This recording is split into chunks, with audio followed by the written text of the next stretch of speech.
Now, before we started, I asked Rob how well he knew you and how kind of like what your relationship was. First thing he said, we were heated rivals. We would go at each other. So I want to hear the war stories between the two of y'all. Well, you know what? Me and Rob can't tell you about what we used to say. It's crazy. No, hold on. First of all, what you and Vernon used to say. Let's get that right. All right, yeah. Rob used to come in into the heat.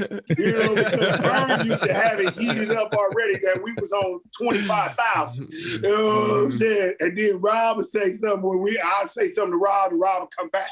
You know what I'm saying? But it wasn't really like that with me and Rob. You know, Rob was the quiet assassin. He would shoot. He would always just hit you with the big shot, and you would always want to push him after you get by and be like, "Damn, boy, you know what I'm saying? You always doing this to us and stuff like that." But me and Rob never got into it like that. Never.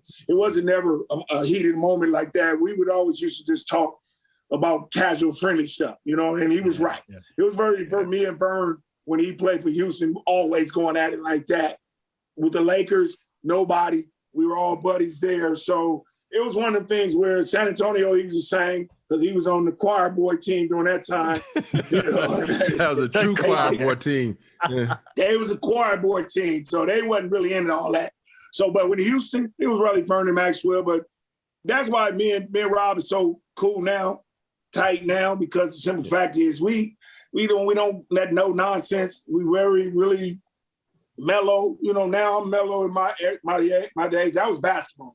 That was just on the court. Yeah. That's what I had to do. You know what I'm saying? Like me and Rob was just in Canada together. We had a great time, man. You know what I'm saying? And doing the things that we do. But it's just like a brotherhood now with me and him.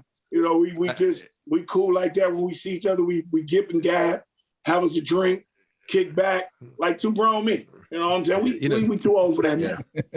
You know, the crazy part about it, GP, is like, you know, we all respected each other, but we went at each other. And I look at a lot of these guys now, I don't think they go at each other like they should. You know, they're all friends from AAU and hanging out in the summer times. And I can understand you living in the city and you hanging out. Like, you know, me and Derek McKee used to hang out because, you know, we had the Alabama connection, but we didn't hang out like these guys hang out because we wanted to kick your ass. And if we had to elbow you in the mouth, we're going to move on, you know? And then after we retired, you're like, oh, yeah, you know, I respect it. You know, you hang out and you get to know each other because of the all-star gigs and being ambassadors for the NBA. So, you know, that was the one thing about us.